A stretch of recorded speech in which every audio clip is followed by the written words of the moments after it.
Mr. Jim Logothetis. Mr. Logothetis joined the international accounting firm of Ernst & Young in January 1979 and was promoted to partner in 1990. He served in several leadership roles within the firm with progressively additional responsibilities, including managing partner of assurance for the Midwest region and vice chair of global accounts. Throughout his career with EY, he has served in the global lead partner role for various global public and private companies, including Chrysler, Whirlpool, Harley-Davidson, and he currently serves in that role for the Coca-Cola Company based here in Atlanta. Mr. Logothetis has also served the Greek Orthodox Church in various capacities since graduating from college and has devoted significant time to the perpetuation of the Greek language and culture both in his homeland and in the United States. So if we could please welcome Mr. Jim Logothetis. Our next speaker is Mr. Jerry Kuvalas, who is the president and CEO of Bake One, an Atlanta bread company. Since moving to Atlanta from South Africa 25 years ago, he has been devoted to Hellenic causes in 3 different countries, his support spanning political, cultural, and social sectors. He has been presented with the Outstanding Georgia Citizen Award by the Secretary of State of Georgia, a recipient of the AHI Hellenic Heritage Award, and a finalist in the Ernst & Young's Southeast Businessman of the Year. He has been a guest speaker at recognized establishments such as NYU. He also serves as a trustee of the Woodruff Arts Center and sits on the board of Concord Fire Soccer Club. Am I right? Today, Bake One develops, manufactures, and supplies bakery products to the largest global customers throughout the USA, as well as exports to 15 countries. Atlanta Bread Company owns, operates, and franchises bakery cafes in 9 states as well. So please give a warm welcome.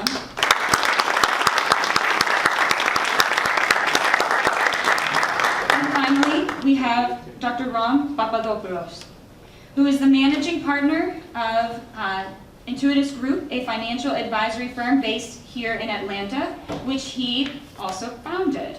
He has 25 plus years of investment, merchant banking, and private equity investments, along with senior executive operational experience. In this capacity, his duties include capital raising activities with corresponding deal size of between 25 million and above. Most recently, Dr. Papadopoulos was the CFO and COO of Global Energy Holdings Group, a renewable energy company. He currently sits on the board of directors of 3 companies in the medical device and retail industries. Please give a warm welcome to all of our panelists.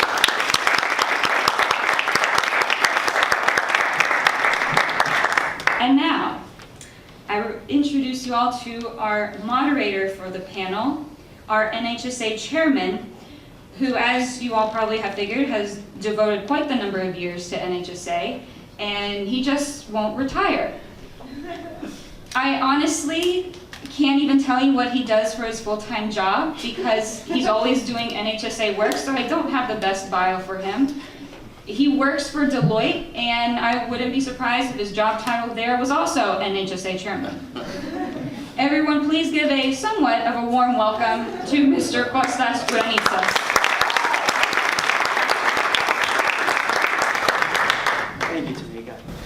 I want to thank you all 3 for being with us and sharing with us in this first convention. So I know in the interest of time, I want to jump in. I know you have to go meet the Prime Minister, who we happen to have on the screen. So say hello from NHSA for us. So let's jump right into it. So Jim, I'll start with you. And Tamika kind of mentioned you spent a lot of time preserving the Greek language. So why is that an important cause to you? And kind of where do you see that, and how can we work on strengthening that cause? Yeah, thank you, and good morning, everyone. It's nice to be here. We have 3 children ourselves, my wife and I. They're 35, and have all over the years have been involved in the organization. So thanks for what you're doing, and I'm delighted to see that there's the interest here and all the good work that you guys are doing. I guess for me, the first thing I think about is if we step back and we think about today, the reason we're all here, quite honestly, is because, and I think you would agree, is because we all have something in common. And the one thing that we all have in common is that at some point in time, whether it was directly or indirectly, we have roots back in Greece, right? And we also have other things that bind us. And what are those other elements that bind us? Well, first and foremost, we have values. We have common values. And the common values are starting, let's say, from philotimo to work ethic, to integrity, and all the things that we believe make us different, not better necessarily, but different, and we value those values. We are always talking about that, right? Then our faith. Of course, our faith, our language is another big component, and of course our culture. So whenever I think about my involvement in the Greek American community, and I think about getting together in organizations like this, we're together for that reason. Of course, you asked the question, okay, so what does that mean, and what does it have to do with the Greek language? Well, if you look at those elements, obviously the first one, our experience coming from Greece, or a connection to Greece, the immigrant experience, it is what it is, whatever it might be for each one of us. But when you look at the other components, the Greek language element, to the extent you can improve it at any level, is a plus. It's difficult to experience the Greek culture without having some basic understanding of the Greek language. It's difficult to experience faith the way we've been brought up without an element of language. And unfortunately, what has happened in the United States, I don't know how many of you have followed, or I'm sure in general you follow, but 3 or 4 generations ago, or even more recently, we had our grandparents in the house, or even our parents, and we picked up some of the language from there. Or we picked it up in Greek school, whether it was full-time program or part-time program, and a little bit in the church, perhaps some other places. Today in America, unfortunately, I don't know if you again follow, but we're down to something like 6, 7, potentially 8 or 9, depending on how you count them, full-time Greek American schools. And I'm involved with one of them in Chicago. I've been involved for many, many years. We are down to less than 2,000 students. And if you take out the preschoolers, which is really kind of what daycare, we're less than 1,000 students in the United States that even attend full-time Greek school. And if you look at the part-time Greek schools, it's more like, I don't know, maybe you can count 8,000 or 9,000 students that are taking the Greek language. At the same time, if you look at it from a numbers point of view, which as a numbers guy I always look at, the net investment in the language in the United States is actually zero. There's no organization in the United States today that invests in the language. Leadership 100 is the endowment fund for the archdiocese, as some of you may know, or may even be members, or your parents are members. So we have $100 million in the bank. I serve as on the executive committee, and I serve chair of the audit committee as well. All of those funds go to the church. There's no funds that go to Greek school. There's nothing else out there. So why am I involved? To your question, why am I involved? Because I strongly believe that if all of those key elements that I just talked about that bring this together, if we don't strengthen our learning of the language, it won't be there. Obviously, there's the other components we need to think about. And then let me conclude by saying, you're all students, you're college students, you're graduates now. I think you would all agree in this globalized society where many of us work for global companies, a lot of us will work for global companies. Having an understanding and appreciation of culture and language skills, especially when you're talking about the Greek language, both ancient and modern, gives you a huge advantage in the world. And it makes you feel good about it as well. So I hope I answered your question. You did. Thank you very much. And we'll move to Jerry. So you started the Atlanta Bread Company in Bake One. What was your inspiration to do that? And for those looking to potentially start a business in the future, what advice would you give to them about starting? How long we got? So, first of all, congratulations to all of you for this organization. I'd just like to spend a little bit, for a minute, just talking about, how fortunate I was growing up in South Africa. We, unlike you, this is a melting pot, and everyone's American. And the integration, it's so difficult. I have 4 children, and I see it's so difficult to retain this ethnicity because you're so welcome into this magnificent country. And that creates a problem for Greece. That creates, it makes it more difficult being Greek. When I was in South Africa, it was a lot easier. We had an apartheid country. They split everybody between black and white, and then amongst whites, so that the Afrikaans regime, the white regime, could control. What they did was they segregated whites. And if you were Greek, they would come to your dance and they would say, we're very proud that you're Greek. We want you to continue being Greek and speak Greek, and we'll help you with the Greek school, we'll help you with Greek dancing, and we'll send you to Greece as well whenever you want to go. And if you want to stay there, that's even better. So that's the environment I grew up. So I'm a third, my father was born in South Africa. My grandfather was nationalized by Jan Smuts in 1911 in South Africa. So I'm a third generation South African. My daughters were born there, fourth generation South African. Yet I speak Greek. Not fantastically, not as well as Rom or Jim, but I speak Greek. So, and that is by virtue of where I was brought up. So if you can find that common cause. Common cause could be, 200 years ago, all our grandfathers and grandmothers were slaves. So that could be common cause. But there is common cause, like Jim said, there's just so much unity that can be brought about by Greeks to be Greek. And there's so much added benefit to be there. And for those of you who've traveled and been there, it's just probably one of the most beautiful, one of the most warmest countries in the world. So yeah, we're all very proud to be Greek. And I was also fortunate in 1974 to be in Greece during the Turkish occupation and the invasion of Cyprus. So coming back, I was a junior in high school. Coming back to South Africa at that stage, it was a privilege to have seen that and to see how young Greek boys were happy and merrily go to war to fight against Turkey at the time. Even though nothing came of it, it was just a privilege to be there. But getting back to my situation, when I immigrated here 25 years ago, I did what Rom does. I was an investment banker, having bought and sold a lot of businesses, mainly involved in food and security, security alarms response. And when I came to this country, a lot of the bells and whistles that the advancement of the investment banking business in this country was so much more sophisticated than what we were used to back in South Africa. The commercial law was just so much more advanced. And so I found unlike a lot of your fathers, grandfathers, immigrants who came, I did come here with the language, even though my accent was sometimes difficult to understand. I didn't have a language problem. I was educated at Wits University, so I understood commercial law. So I was looking for opportunity.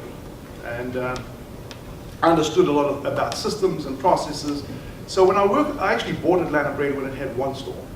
And when I walked in, saw the one store, what I understood was that there was a process problem in the company. And it was the best sandwich I'd ever had, it was the best soup I'd ever had, but there was a process. People couldn't get through the lines quick enough. They had lines out the door, but there wasn't a process in the system. So when I bought the company, what I did was immediately started putting processes and systems. Revenues went up, and from 1 we went to 10 to 20 to 30 to 50, and so on, stores. And then in I think I'm an entrepreneur, and in 1998, when we started, 2008, when we started taking attrition in the stores, because we had product, we had big machinery. We then we couldn't supply all our stores, we had a lot of volume, so what we did was we started going to third parties, and hence Bake One became a case of the tail wagging the dog. Advice, what I can give to people from advice with regards to entrepreneurship, I think entrepreneurship is really about success. Is when I look at the classical theory of entrepreneurship by Joseph Schumpeter, those of you who did political science and economics will know it's the constructive destruction. That's what entrepreneurship is. Constructive deconstruction. Which means that what people, if you look at the railway lines, the Vanderbilts made a lot of money on railway lines, they caused the destruction of the stagecoach. Okay, so Wells Fargo had to change. And those were the entrepreneurs who took Wells Fargo and made it back. The entrepreneurs of the guys, the railway lines, and all of a sudden you had airplanes and airlines. Those were the destructions. They destroyed passenger travel for trains in this country. You look at what Amazon's done to retail. That's he's an entrepreneur, he's a creative destructionist. So we all see ourselves as, if you're an entrepreneur and you feel in terms of, and you know, it's really when you're creating something that's really innovative and different, something's going to suffer and something's going to be disrupted on the side. So it's just, that's the way I see entrepreneurship, is really creating, realizing that you are improving and creating something completely different that will destroy something somewhere else. And that's just the way it's got to be. Going back to coal and trying to reinvent the stagecoach, which is really what this government's trying to do, is trying to reinvent the stagecoach, going back to California and the stagecoach, which is getting back to your situation with sustainable energy, getting back to your, you know, in our factories, everything is about sustainability. Customers do not want to see, it's not only sustainability with regards to how you run your factories and how you run your processes. They want to know that it goes together with how you treat people. It's how the quality of the product you put out. Is it GMO? Is it fair trade? They want to know how you're treating people. It's a holistic, the way the world's gone in business has become very holistic. They want to know how you're treating people, what are you putting in your product. And fair trade is, are you using child labor to put cocoa into your brownie bite? And so right now, and up to now, until a company like Walmart or Amazon or Sam's Club or Costco start enforcing that onto manufacturers like ourselves, you actually really don't understand it. You go back to school and you start learning about these things when you really have to. And then when you start seeing the benefits of it, that's ultimately what creates a holistic society moving forward. Maybe a little too much of an answer? No, that was perfect. Okay. Thank you very much. And Ron, a question for you. So you started out in medical school, you have you're an MD. How did you make the switch from being a doctor to an investment bank? And I know this happens a lot to different people. So what advice do you have about making that switch? Don't tell your parents about it. That's the first thing. Don't ever tell your parents that you're doing that. Roger that. Γιατρός είσαι παιδί μου, τι κάνεις τώρα? So, no, but you know, I want to just piggyback off of what Jim and Jerry so eloquently said. And the part of us, we're all very proud of our Greek heritage, as you all should be and are. You wouldn't be involved in this organization if you weren't proud of your Greek heritage. The central theme of being Greek is our language. The history, the culture, all that matters, but that informs really how we speak to each other, how the vocabulary of our language is so unique, so rich, so incredible. And you, as the youth of our society, our American society, the Greek youth, should really, you know, frankly, be very proud of that heritage that your grandfather, grandmother, you know, your parents, your family around you, all of that makes us who we are, that uniqueness is, that comes from our Greek language. So treasure it, even if it means struggling to say tikanis, or can I have some feta with that? Whatever it is that you do it and be proud of it, because it is a defining characteristic of all of us. And I can't tell you how proud I am to first of all be here, but also to see this initiative. I think it's fantastic. Jerry and Jim are much more involved with the Greek kind of, you know, community and all things Greek, and I regret not having been in my career. Still time. No, it's still time. It's true. It's still time. The fact of the matter is that you know, back to your original question, I think that you know, making the shift from being a medical doctor and having been trained as a medical doctor to being what is, for all intents and purposes, what is today, in many ways, a funder of innovation and ideas, is something that always attracted me. I grew up in families of entrepreneurs. My father was an entrepreneur. He took incredible risks to come to this country and start up a business, frankly, not even knowing the language, worked hard day and night. We saw that work ethic. I know all of you have seen in your families that work ethic. The one thing I want to tell you about Greeks is we know how to work.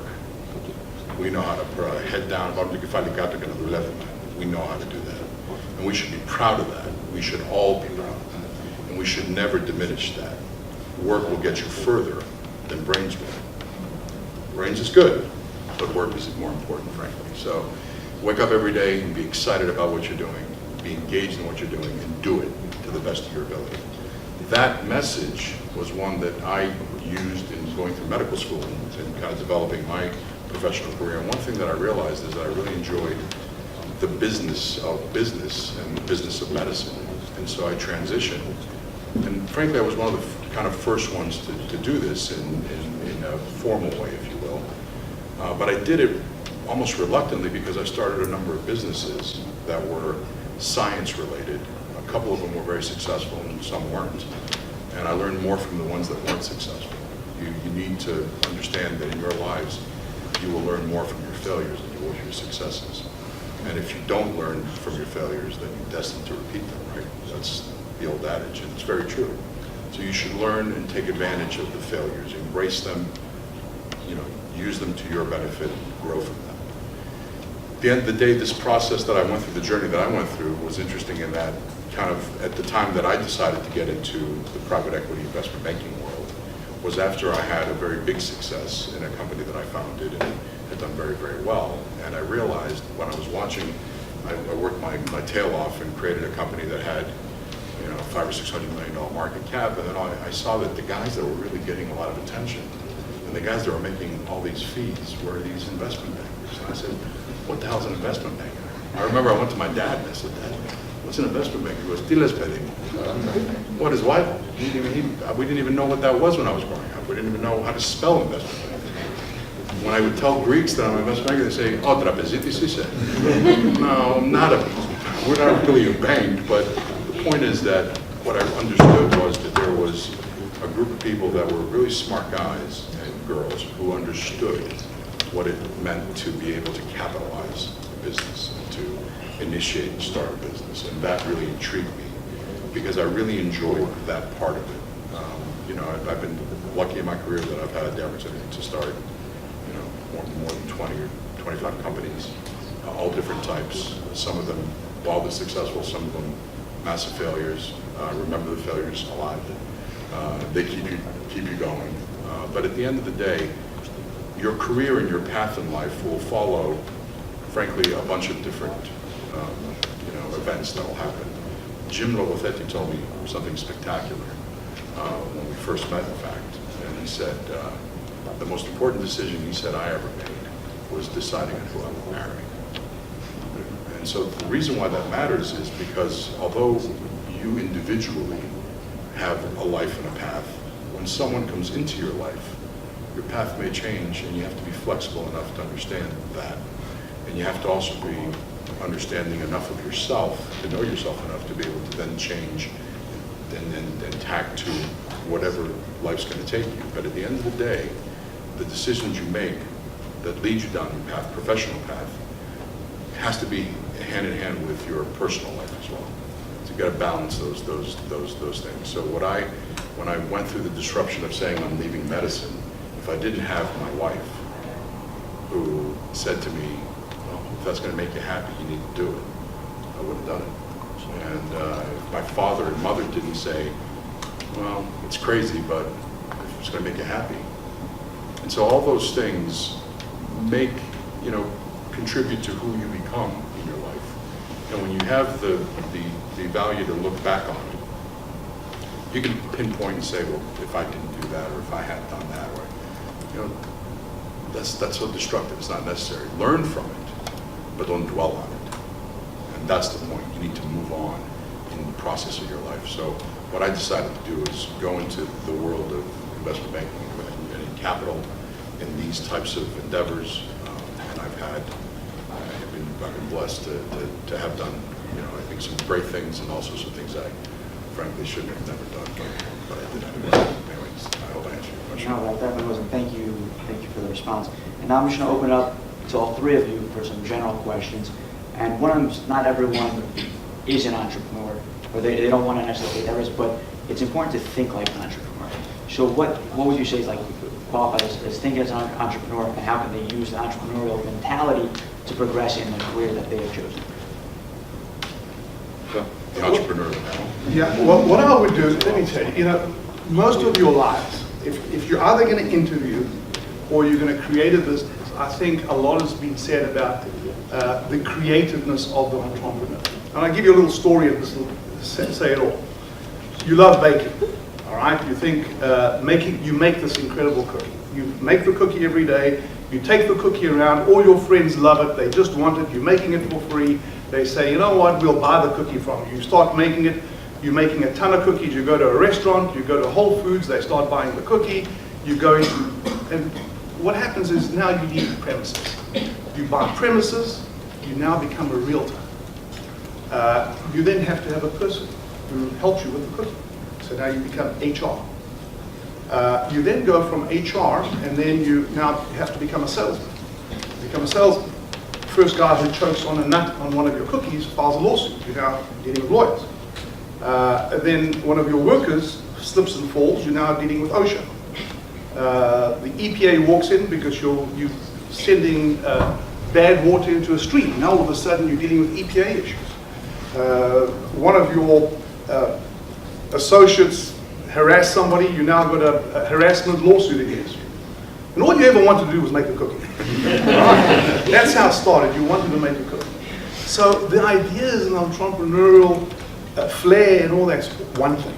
Because you make a good dress, because you design good things, doesn't necessarily make an entrepreneur. So my advice to everybody, if there's any way you can analyze yourself, because when you go for a job interview, you're writing a test. All right? When you come, I know certainly the bigger companies, even a company like Bake One, Atlanta Bread, will give you like a Myers-Briggs. Right now we use a thing called cultural index. So test yourself if you cannot do those tests. I would pay. If I were you, I would pay for the test and have it done. And the test will tell you, number one, are you really motivated? Are you a driver? And some people aren't. It doesn't mean because you're not a driver, you're not going to make money or you're not going to do well, or you're not going to...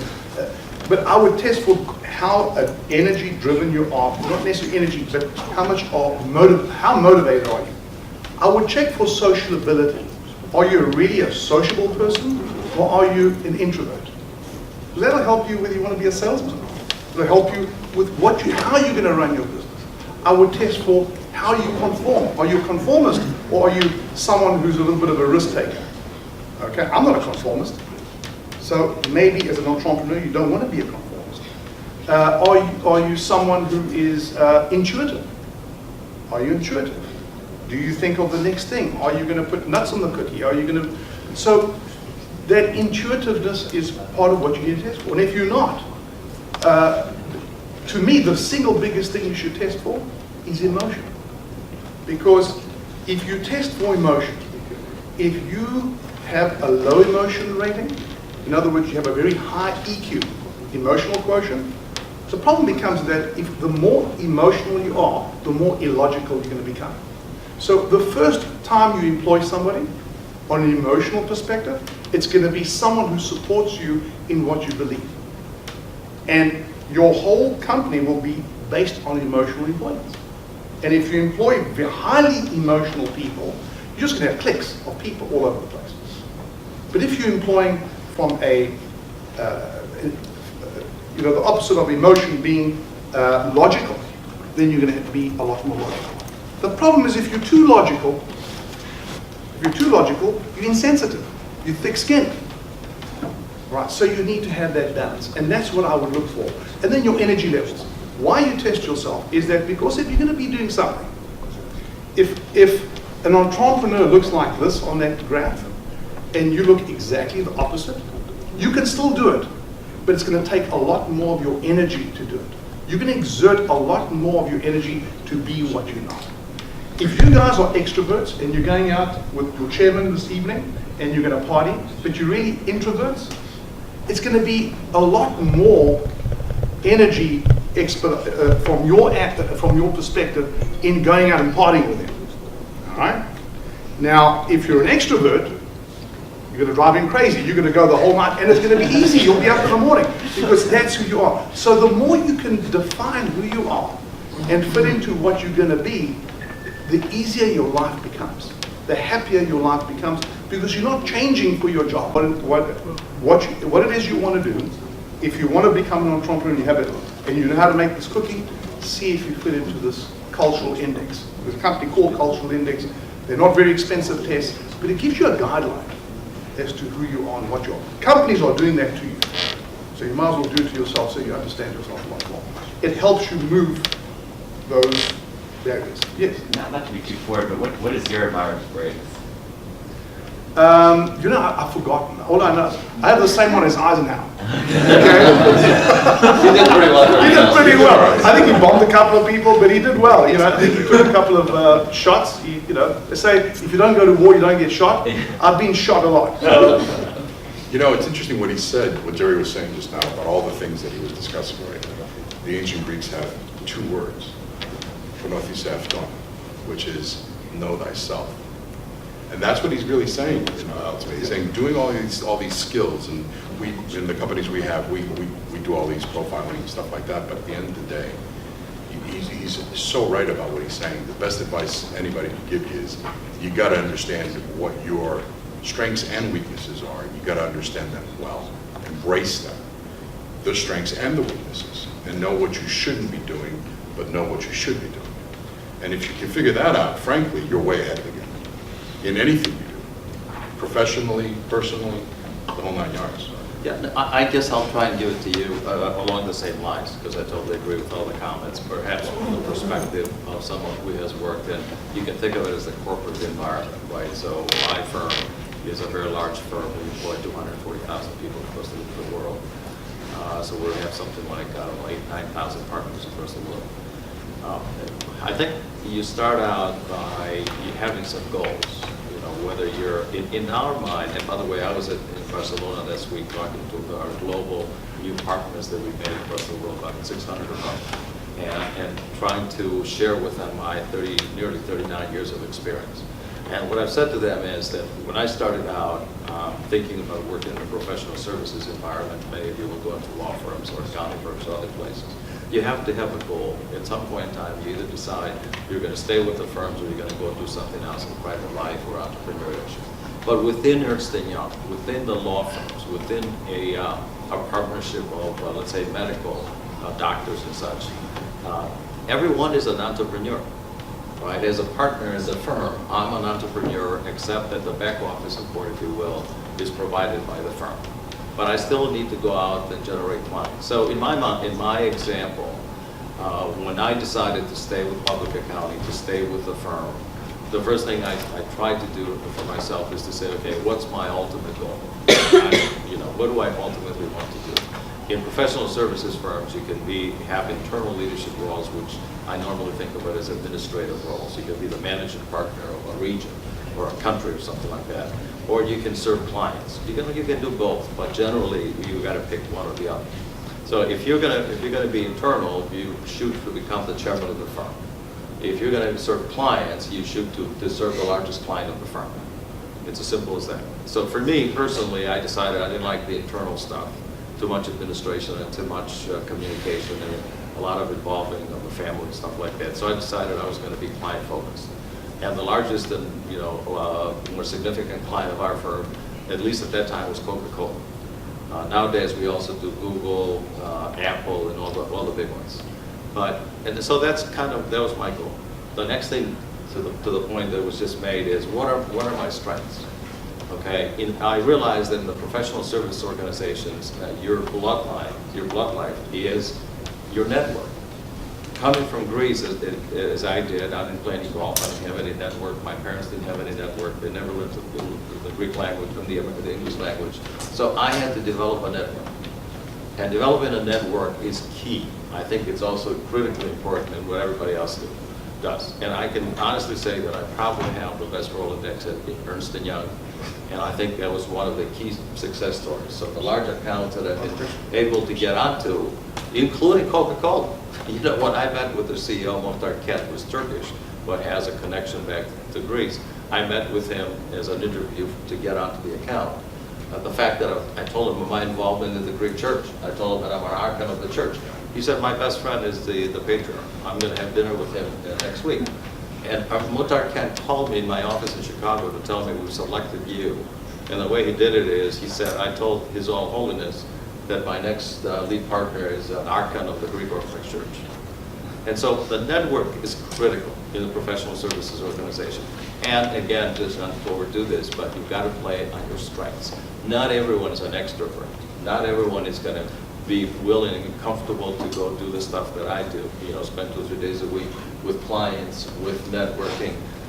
You've got to invest the time, you've got to feel good about it. There's a lot of people that are very, very successful, whether they're in medicine doing research or in accounting firms doing technical support. Focus on what you're good at, and then figure out what is it that's going to make you successful. Talk to other people in your organizations. The one thing that I always say to young people, and I want to make sure that I don't miss it here either, is you've got to go in with the idea, and I hope you all feel that way, that you, each one of you, can get reached to the very top level of any profession or any business that you can think of. You should never be underestimating yourselves, right? If you're in a law firm, you can be the chairman of the law firm. You can go become a secretary of state. You can go become the next Bezos in Amazon. If I was to look back to the 39 years, as much as I've been blessed and I've achieved a lot. If I was to say what would I have done differently, I would not have underestimated myself in certain cases as I did. So shoot for the stars. Absolutely. And, processes, when we talk about someone who starts a business, the only time you need something is when you set up processes. You need lots of processes. I don't know if you remember, there was a time where aeroplanes would fall down, where doctors would make a lot more mistakes than they make today. And today, everything's a written process, and that if you're an entrepreneur, a CEO of a company, and you don't have everything written, even your assistant has a process on how to make appointments, to how your line leads run, to how your CFO runs. I think accounting is all one big process, isn't it? So the process to me is one of the single most important elements of success. If you're going to leave something, you need to leave a process behind. And as you grow, as you move on, the way you stop baking your own cookie is to have a process. So that when you go, and from a process, it becomes a checklist. Don't know if you watch pilots in the front of a plane, the one guy's sitting with a tag and the other guy's saying, check flaps. And the guy's been doing it for 45 years and they're saying, check the flaps. But in the old days, when they never said check flaps, they wouldn't check the flaps. They said, don't check the oxygen. What would happen is, like Payne's aeroplane went from Orlando dropped somewhere in Wyoming because they didn't check the oxygen. So those checks weren't done. So wherever you find mistakes in medicine, before they close up someone, what do they say? They count all the scissors and all the needles. So those are the processes. In business, it's exactly the same thing. It's no different. It's checks, check, check. And the more processes, if you're a process-driven person, I think entrepreneurial, absolutely, I think the connections, we all have the Rolodex. You've got to be able to speak to that Rolodex and understand that Rolodex, be empathetic, the profile is not as important unless it exerts a lot of energy to do it. But I think when you leave something behind and you move to the next thing of what you're going to do is write a process. When can your in-house counsel speak to the attorney? When can they speak to accountants? These guys are expensive. So you don't want everyone speaking to them when they run into a problem. So what's the process? When I really get tied up, that's when I call Jim in. So those are the things that I would advise, is be process-driven in almost anything you do. That's very great advice, and I'd like to switch a little bit towards the corporate responsibility side. And philanthropy is described as some, especially by our friends at the Libra Group, as being a way of life. So how have you guys adopted that into your practices, into your companies, for those who have companies, or to the extent to people that work with you and support you? How have you kind of portrayed that to them, and how have they kind of led by your example to have that philanthropy as that way of life? Yeah, I think you hit it right on the nail. I tell my kids all the time, and I tell other people, you can say things, you can talk about it, if you don't do it, nobody follows, including your own kids. So I think it's extremely important in your company, in your organization, where I work, in the family, in the community, we as Greek Americans especially have to learn the art of philanthropy. Because going back to the Greek language or going back to our church and the faith, the reality is, and not to focus too much on the Greek side, but as a numbers guy, I know you may be shocked about this, but on a per capita basis in the United States, the average Greek gives $100, $120 to be exact, to the church, faith-related. And I'm not counting the picnics where you go eat food because you're eating food, or you go to a dinner, for some society, you're eating food. $120 per capita. So our budget is absolutely meager, and $22 per person for Hellenic causes. Right? The dollar that goes into the bucket of the church has been the same dollar, for 30, 40 years. It's incredibly important to realize that nothing happens in our community, the Greek community, in the broader community, everywhere, without our contribution. And it's, so when I think about our firm, so our firm, for example, we are expected to contribute to 5 causes, let's say 5 organizations that we have identified as key. They relate primarily to education, to the community, and so on and so forth. So I make a specific contribution to United Way. I serve, but in addition to making contributions, you've got to serve on boards. I serve on 5 not-for-profit boards, including the National Board of the Boys and Girls Clubs of America, which does great work, and the Greek organization. So you have to embrace it from the beginning. You have to say to yourself, 5%, 10%, whatever, whether you look at it from a religious point of view or a feel-good point of view or whatever, you have to make a specific and significant, meaningful contribution from what you make. And then you have to choose the organizations that you want to be involved with and not just send them a check. Sending them a check doesn't do much. I mean, it helps, but you need to have personal involvement. There's no excuse for each one of you, even at this level where you're at now, not to be involved with at least one Hellenic and or Orthodox organization in the country, in addition to what you're doing here for your school. And then you need to be involved in organizations as you grow up. They help you with a network, for example. But more importantly, the community looks at that. When you go out to propose on a big account, like a Chrysler or something like that, one of the things they look at is they say, okay, what does Jim do other than just make money? And what organizations is he involved with? And how is he helping? And how is Ernst & Young, what is Ernst & Young doing for the community? It's critical. And it's really, really important. I guarantee you, without your engagement and your involvement, and that of your generation, the next generation, your kids, will not be in a room like this, will not have a church. They certainly won't have a school. And our only connection to the Greek community will be that we're going to say that we ate spanakopita or something, we go to a Greek restaurant. It's not enough. It's up to you. And it's the right thing to do from a faith point of view, from all the way around. Mine's a little different to Jim's. Also on 4 boards. So I'm on the Woodruff Arts Foundation, which is I don't know if any of you know about it, but it was started by one of the founders of Coca-Cola. They have all the presidents of different companies in Atlanta on this board. I think it's a $700 million foundation that has tons and tons of money, but it deals in the arts. So kind of the only way they raise money is through the trustees. So being a trustee, all they do is lean on you for money all the time. So there's not a lot of advice you can give these guys, because they have curators all over the country that work for they're all jacked up. They just want money. But once again, my company is national, working in 15 countries. The expectation is not that it would be regional. The difference between Jim and I, Jim works in a global company, and he's the Greek guy in the company. So the ethnicity is one thing for Jim, and the ethnicity is another thing for me. For me, it'd be very difficult taking money from the general population and then taking all that money and funding a Greek organization only. So what I do, my personal stuff, is very much Greek. I'm Greek proud. I support IHE, NHS. I also see Tsipras on Monday, and I'm a HEPA. It's a HEPA and IHE, I think, that are putting this together. But for me, I have to serve local communities. We have stores, cafes in local communities. can't just be the Greek Orthodox Church in Greenville, South Carolina. It's got to be for everybody.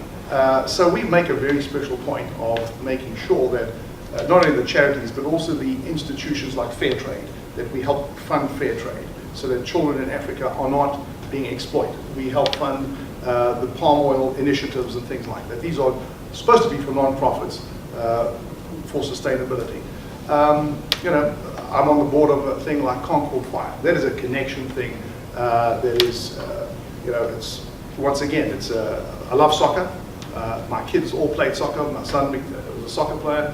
And so I joined the board.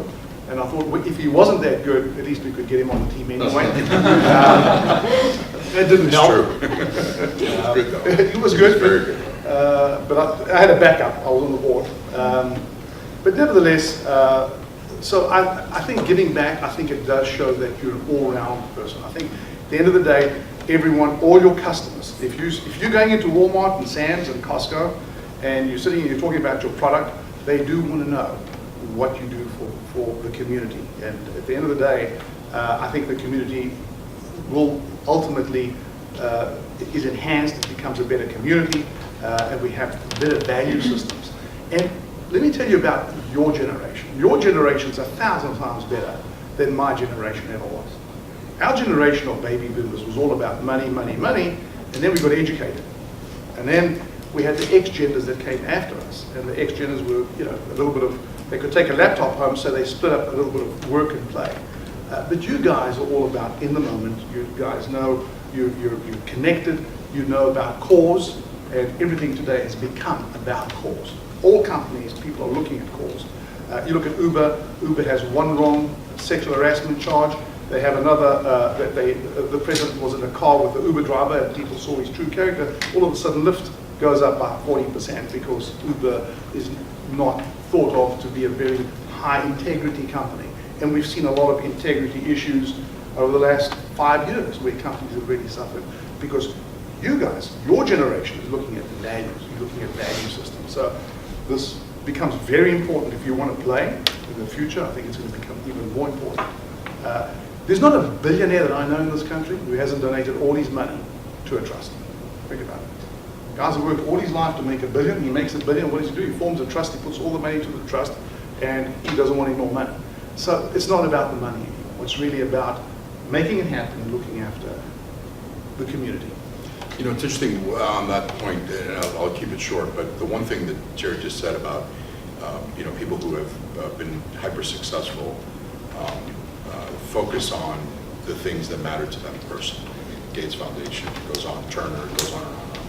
The reason why a lot of that makes a lot of sense is because they're trying as best they can to be an example for the next generation of successful people. Warren Buffett giving away most of his money. I mean, there's a woman here with Spanx, Blake, I think is her name. So, you know, we were fortunate, all of us were, that we were at a time and a place where we could have successes from our professional lives. And there was, in our lifetimes, there was then a kind of a drumbeat of, what are you doing to give back?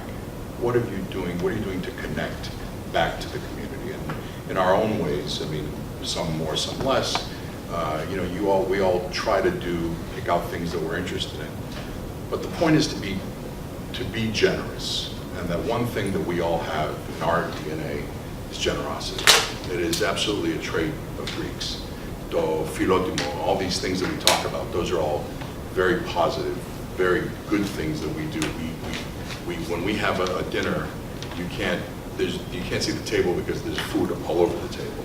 We don't just have, you know, a little piece of meat and a side of potatoes. We have spanakorizo, spanakopites, tiropites, everything you can imagine, right? But that's because of our generosity. So that generosity shouldn't stop just in our families and just in our immediate community. It should be bigger.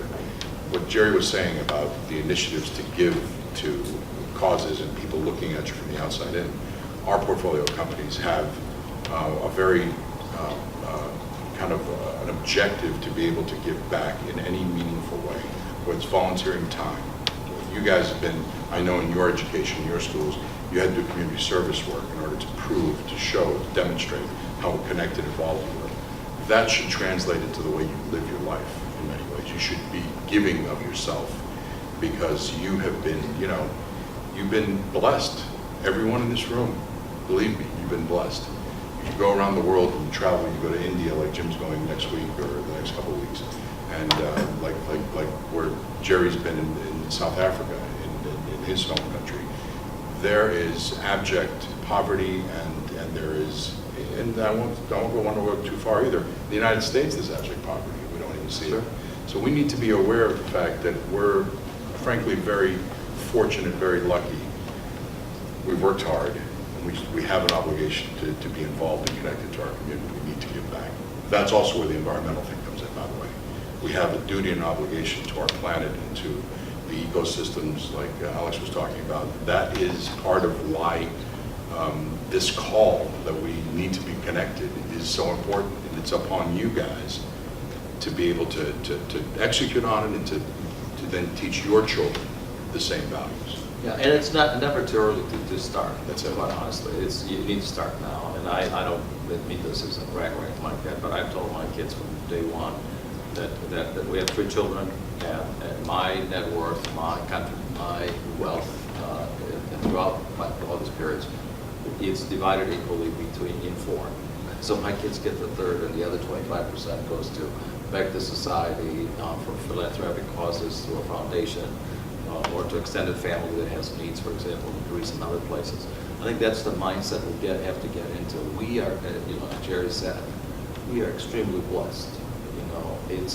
You have to get that. You have to understand that from the beginning, and it makes life a lot better, I think. And that's the example you have to set for the kids. They need to know. If I can just say this, of all the Greek charities that I've looked at, coming from South Africa, what South Africa did really well is they set up a school called SAIT, South African Hellenic and Educational Technical Institute.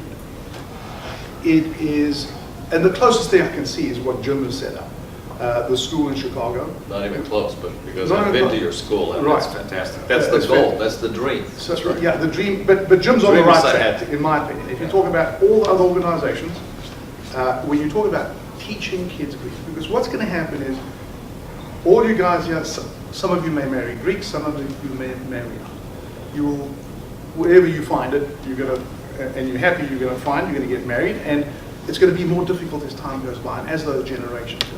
What we've seen in South Africa is 3rd and 4th and 5th generations, even non-Greeks going to the school are speaking Greek. They're going to the school whose Greek is a subject, they teach in Greek, they teach in English. It's become an incredibly good school. Kids go to great colleges all over the world. A lot of these kids are working for great companies, becoming very good entrepreneurs, great sportsmen. There are some rugby players that came out of that school that are playing in France today.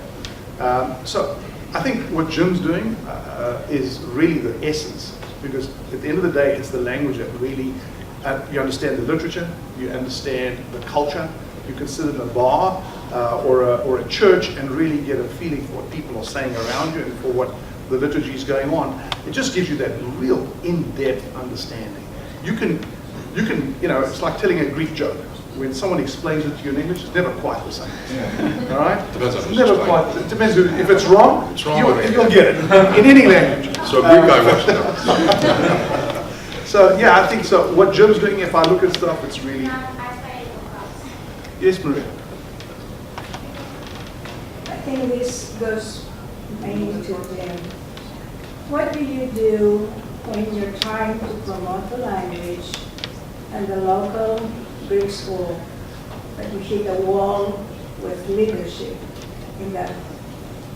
It's an incredibly difficult and very frustrating issue for me. I have spent time with the Archbishop. I've spent time with His All Holiness back in June a couple months ago. The reality, there's a reality here, okay? The reality is that our church, for many different reasons, good and bad, is no longer capable of supporting the Greek language. In fact, there are elements of the Greek church leadership that would like the language to disappear so that they can merge with the other Orthodox churches.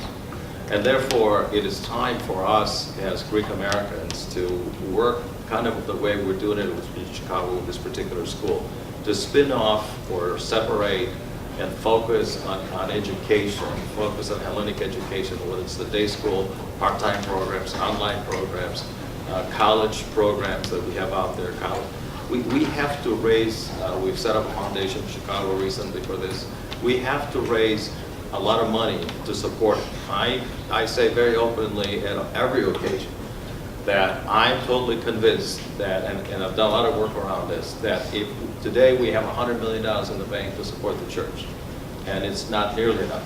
If we don't raise $1 billion in the next generation, this generation, your generation, if we don't leave enough money behind for your generation to have $1 billion in the bank to support Hellenic education, culture, the faith, then we won't be there. It's as simple as that. There's just not enough money to go around, and therefore, in every parish, at the archdiocesan level, at the metropolitan level, everyone defers to the church. So 99% of the funds are spent for faith, virtually nothing is spent for education or culture.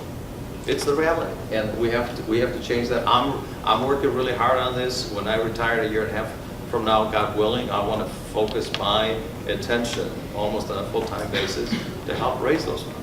Well, locally, we are almost extinct as far as Greek school goes, so it's also we are losing anything Hellenic. We are mostly Orthodox, but the Hellenic doesn't go with it, so it's heartbreaking. Yeah, and the unfortunate thing about that is, the way I think about it is that when you think about our faith, the basis of our faith is not that much different than, of course, the Catholics or the others, and therefore the dogma or the basics of that is comparable. What keeps us in our Hellenic Orthodox faith is the cultural aspect, because we have experienced Pascha a certain way. You can go to a Catholic church and it's Easter there as well. But it's the cultural side, it's the element of the community, it's the element of the language that makes it special for us. And unfortunately, we just not focused on that. I'm going to try to do my part. Please get there. Question, only because it did come up a second time. So you say the $100 million that's there, and obviously we see how much other ethnicities give, and it is certainly larger, but it's, as you said, it's... Yes, they've had the challenges. But to answer your question about, I'm sorry if you don't mind. No, To answer your question, each one of you can make a difference. Yeah. You can go back to wherever you're from, you can talk to your colleagues, your friends, your parents, and say, how am I involved? How are you involved, Dad, Mom and Dad? Is Hellenism important to you? Is the church important to you? Yes. When was the last time you were on a parish council? When was the last time you went and you did something? That's the point is, if I've heard people tell me, but the church is a problem. The church is us. That's right. Right? So if you want to change it, get involved in it. But don't wait for things to happen without you being involved. It's just not going to happen. So, I mean, I hate to say it, I seriously believe that if we want to make a change, you can always observe the problem. And the scientific method is, what did you observe? Well, then what are you going to do to change that, right? What are you saying?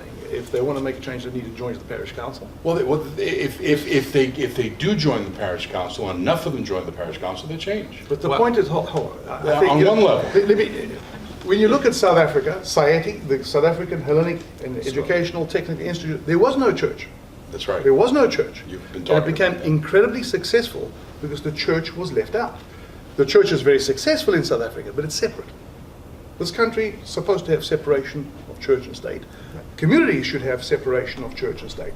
You should not, and Maria's shaking her head there because her dance group was co-opted.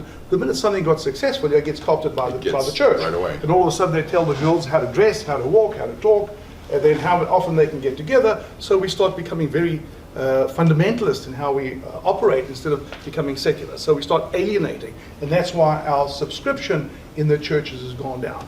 So my advice to everybody is, if you start a school, and it's easy to start it through the church because they have a little bit more money than you, so it's easy just to go to the church route and you get some sort of lift. The trick, like they did in South Africa, is keep it completely separate. Run your organization. Do you want to bring a priest to do, and eventually SAIETI built a church, but they controlled the church. They rented the church to the priest, and they welcomed him to come, so that the kids had the opportunity to become Greek Orthodox. But they were Greeks first, and if they chose to be Orthodox, and what happened? They all became Orthodox. So it was a most wonderful thing for the church. Because at the end of the day, they are interlinked, but when the community starts off as being linked, it becomes hijacked. And we know that those are businesses as well. They have balance sheets. Well, they should have balance sheets. But at the end of the- I have spent this school, if anybody is here from Chicago would know, this school that we spun off from a church, it's the oldest Greek American school in the United States. We spun it off 12, 14 years ago for the sole purpose of raising more money, because we could not do it through the church. Okay, and I will tell you, over the last 4 years, because the church no longer liked what, let's say, the way we were progressing, how successful we were, they evicted us from the building. We are in the courts. Over the last 4 years, we have spent $500,000 in legal fees. with the church. With the church, because they won't allow us to go our way. They want everything their way. So we have tremendous problems with the church. But all I'm saying to you is find a chapter, find a local organization. What you do now is a great start. I mean, let's be honest. You are a very small minority of all the Greek American kids in the United States. If we have, I don't know, 20,000 kids, we have 200 here, right? You start from there and you stay connected, you stay involved, you challenge people. It's your generation. This is all for you. And if you don't speak up, you don't invest, you don't challenge your parents in the neighborhood, nothing's going to happen. So I actually ended up volunteering for the Greek school last year since I was a part of it. And I was a little upset how we didn't have the Greek Fest this year since the location changed. So it would have been a great opportunity to volunteer again. But Well, they took us to court, Yeah. and the Metropolitan Council, along with the bishop in Chicago, voted to evict us. yeah. And thank God the court allowed us to stay there until December, and then I was able to get 9 other people, 10 of us together, to put together $2 million to go buy another piece of property and to move the school in December. And believe it, I have another court hearing on the 18th, because they now want, for the 6 months that we were there, after they evicted us, they want $300,000 for use and occupancy. Of course, it's money that we don't have. 3 children, as I mentioned, and we have 6 grandchildren. 4 of the grandchildren are attending the full-time Greek school that we mentioned a little bit earlier. And when I say to my kids, their language skills are pretty good, but could be better. And when I say to them, look, very simple, and we lived in Europe for 6 years, very simple. If your kids can grow up with another language, especially a basic language like Greek, whether they go into medicine or legal or law or any place else, you have a huge advantage. For those of you in Chicago, one of our top high schools is Loyola Academy. So Michael Jordan, for example, sent his boys to Loyola Academy. If you look at the curriculum, and this is what I've tried to tell parents all the time, look at the curriculum. The honors curriculum at Loyola Academy is ancient Greek, right? Think about the competitive advantage that the kids can have. There's a modern and ancient Greek program, by the way. Think of the advantage that our kids can have in getting into college. Think of how competitive the schools are. At University of Chicago, I think this year they received 40,000 applications for 400 seats, 30,000 at Northwestern. And then when you think about all the kids that come from China and from India and places like that, I mean, think of the campus that's here. This campus here, don't go too far. I work across the street. So you drive by here, half of the kids are from India or from China. So think about the competition. So imagine going to one of the top schools and saying, I'm fluent Greek speaker, whether it's ancient or modern. Huge advantage. Yeah. And it carries with it, like Jerry said earlier, there's no substitute to that. But getting the parents motivated to send their kids there, it's tough. That's why your young generation, half of the parents that we have at the Hellenic American Academy are actually 2nd and 3rd generation. They don't speak any Greek at all. But their kids are fluent. And that's our hope. All right, yes, we have to wrap because we have another panel coming up too. If you have any questions, we can ask after. I know some of you, if you can stick around for a little bit, I'm sure some people would love to meet with you. But I would like to thank you guys for your time, for being with us. Again, our first time south, and we're glad to share the experience with you. Thank you guys very much. Thank you.